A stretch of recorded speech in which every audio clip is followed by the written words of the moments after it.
आज हम वचन पढ़ेंगे मत्ती उसका 4 अध्याय। तब आत्मा यीशु को जंगल में ले गया ताकि इबलीस उसकी परीक्षा हो। वह 40 दिन और 40 रात निराहार रहा। तब उसे भूख लगी। परखने वाले ने पास आकर उससे कहा, यदि तू परमेश्वर का पुत्र है तो कह दे कि ये पत्थर रोटी बन जाए। यीशु ने उत्तर दिया, लिखा है, मनुष्य केवल रोटी ही से नहीं परंतु हर एक वचन से जो परमेश्वर के मुख से निकलता है जीवित रहेगा। तब इबलीस उसे पवित्र नगर में ले गया और मंदिर के कंगोरे पर खड़ा किया और उससे कहा, यदि तू परमेश्वर का पुत्र है तो अपने आप को नीचे गिरा दे, क्योंकि लिखा है, वह तेरे विषय में अपने स्वर्गदूतों को आज्ञा देगा, वह तुझे हाथों हाथ उठा लेंगे, कहीं ऐसा न हो कि तेरे पाँवों में पत्थर से ठेस लगे। यीशु ने उससे कहा, यह भी लिखा है, तू प्रभु अपने परमेश्वर की परीक्षा न कर। फिर इबलीस उसे एक बहुत ऊंचे पहाड़ पर ले गया और सारे जगत के राज्य और उसका वैभव दिखाकर उससे कहा, यदि तू गिरकर मुझे प्रणाम करे तो मैं यह सब कुछ तुझे दे दूंगा। तब यीशु ने उससे कहा, ए शैतान, दूर हो जा, क्योंकि लिखा है, तू प्रभु अपने परमेश्वर को प्रणाम कर और केवल उसी की उपासना कर। तब शैतान उसके पास से चला गया और देखो, स्वर्गदूत आकर उसकी सेवा करने लगे। यीशु के सेवा कार्य का आरंभ। तब उसने यह सुना कि यूहन्ना बंदी बना लिया गया है, तो वह गलील को चला गया और वह नासरत को छोड़कर कफरनहूम में, जो गलील के किनारे जबूलून और नप्ताली के देश में है, जाकर रहने लगा, ताकि जो यशायाह भविष्यवक्ता के द्वारा कहा गया था वह पूरा हो। जबूलून और नप्ताली के देश, झील के मार्ग से यरदन के पार, अन्य जातियों का गलील। जो लोग अंधकार में बैठे थे उन्होंने बड़ी ज्योति देखी, और जो मृत्यु के देश और छाया में बैठे थे उन पर ज्योति चमकी। उस समय से यीशु ने प्रचार करना और यह कहना आरंभ किया, मन फिराओ, क्योंकि स्वर्ग का राज्य निकट आया है। प्रथम चेले को बुलाया जाना। गलील की झील के किनारे फिरते हुए उनने दो भाइयों अर्थात शमौन को, जो पतरस कहलाता है, और उसके भाई अद्रियास को झील में जाल डालते देखा, क्योंकि वे मछुए थे। यीशु ने उनसे कहा, मेरे पीछे चले आओ तो मैं तुमको मनुष्यों के पकड़ने वाले बनाऊंगा। वे तुरंत जालों को छोड़कर उसके पीछे हो लिए। वहाँ से आगे बढ़कर यीशु ने और दो भाइयों अर्थात जबदी के पुत्र याकूब और उसके भाई यूहन्ना को देखा। वे अपने पिता जबदी के साथ नाव पर अपने जालों को सुधार रहे थे। उसने उन्हें बुलाया और वे तुरंत नाव और अपने पिता को छोड़कर उसके पीछे हो लिए। यीशु का रोगियों को चंगा करना। यीशु सारे गलील में फिरता हुआ उनके आराधनालयों में उपदेश करता और राज्य का सुसमाचार प्रचार करता और लोगों की हर प्रकार की बीमारी और दुर्बलताओं को दूर करता रहा, और सारे सीरिया देश में उसका यश फैल गया। और लोग सब बीमारों को, जो नाना प्रकार की बीमारियों और दुखों में जकड़े हुए थे और जिनमें दुष्ट आत्माएं थी, और मिर्गी वालों और लकवे के रोगियों को उसके पास लाए, और उसने उन्हें चंगा किया। गलील और दिकापुलिस, यरूशलेम, यहूदिया और यरदन नदी के पास से भीड़ की भीड़ उसके पीछे हो ली। आमीन। अध्याय 5। यीशु का पहाड़ी उपदेश। वह इस भीड़ को देखकर पहाड़ पर चढ़ गया, और जब बैठ गया तो उसके चेले उसके पास आए, और वह अपना मुंह खोलकर उन्हें यह उपदेश देने लगा, धन्य है वे जो मन के दीन हैं, क्योंकि स्वर्ग का राज्य उन्हीं का है। धन्य हैं वे जो शोक करते हैं, क्योंकि वे शांति पाएंगे। धन्य हैं वे जो नम्र हैं, क्योंकि वे पृथ्वी के अधिकारी होंगे। धन्य हैं वे जो धार्मिकता के भूखे और प्यासे हैं, क्योंकि वे तृप्त किए जाएंगे। धन्य हैं वे जो दयावंत हैं, क्योंकि उन पर दया की जाएगी।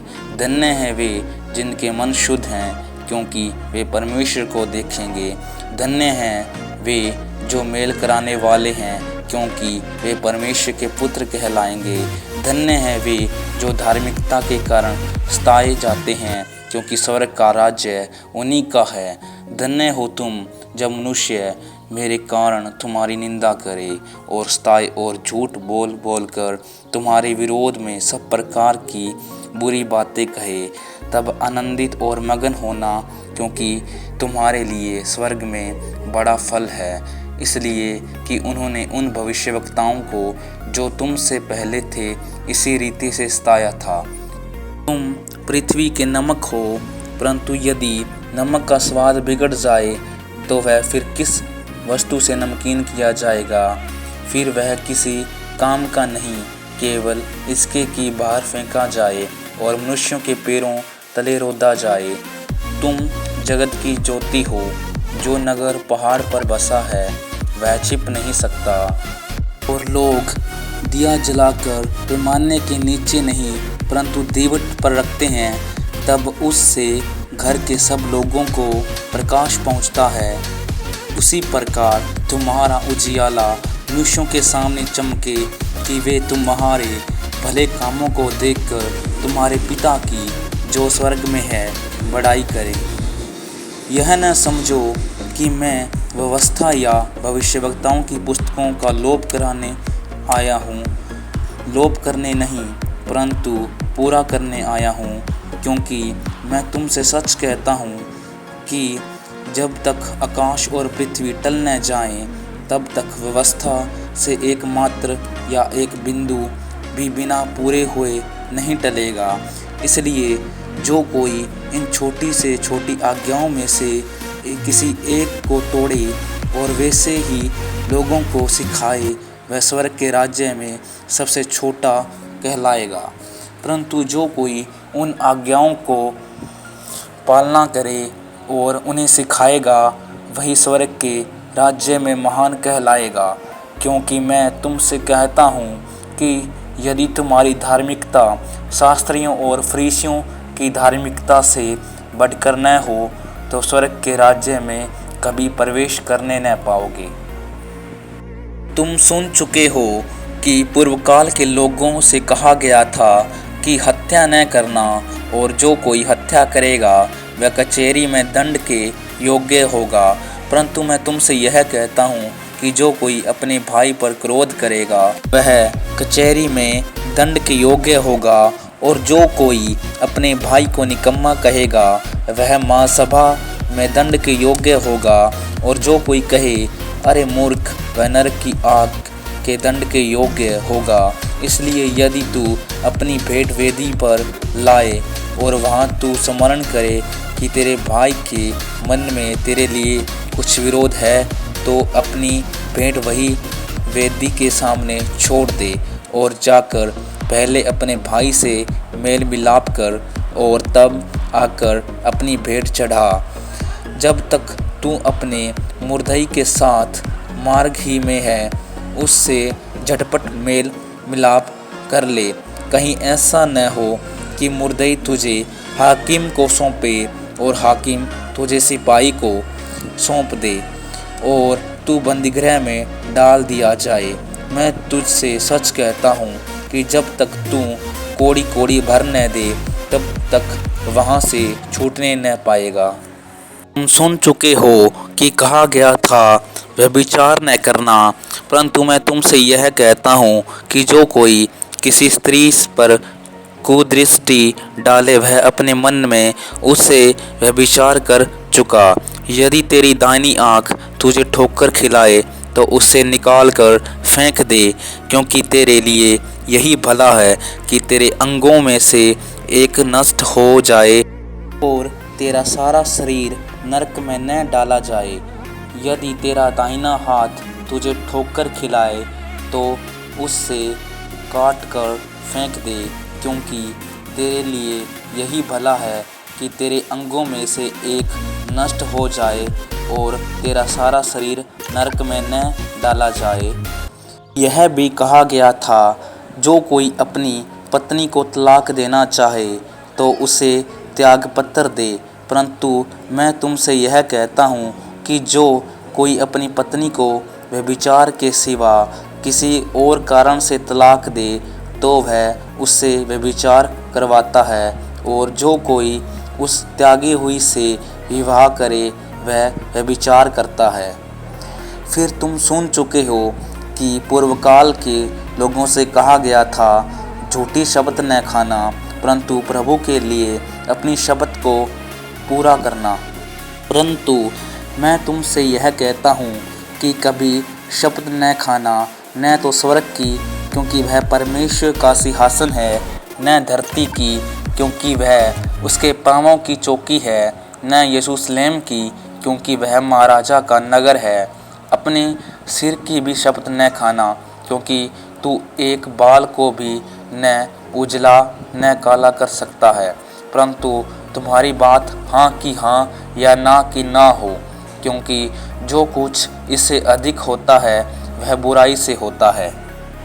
सुन चुके हो कि कहा गया था, आँख के बदले आँख और दांत के बदले दांत, परंतु मैं तुमसे यह कहता हूँ कि बुरे का सामना न करना, परंतु जो कोई तेरे दाहिने गाल पर थप्पड़ मारे उसकी ओर दूसरा भी फेर दे। यदि कोई तुझ पर नालिश करके तेरा कुर्ता लेना चाहे तो उसे दोहर भी न लेने दे। जो कोई तुझे कोस भर बेकार में ले जाए तो उसके साथ 2 कोस चला जा।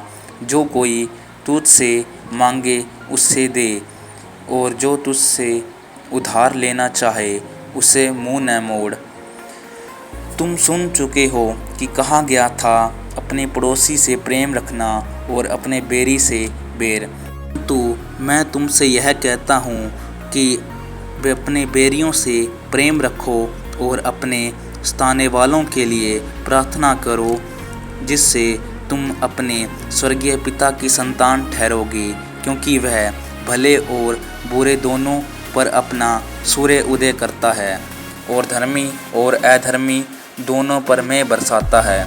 क्योंकि यदि तुम अपने प्रेम रखने वालों ही से प्रेम रखो तो तुम्हारे लिए क्या फल होगा? क्या महसूल लेने वाले भी ऐसा नहीं करते? यदि तुम केवल अपने भाइयों ही को नमस्कार करो तो कौन सा बड़ा काम करते हो? क्या अन्य जाति भी ऐसा नहीं करते? इसलिए चाहिए कि तुम सिद्ध बनो जैसा तुम्हारा स्वर्गीय पिता सिद्ध है।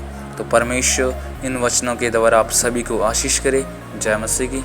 God bless you.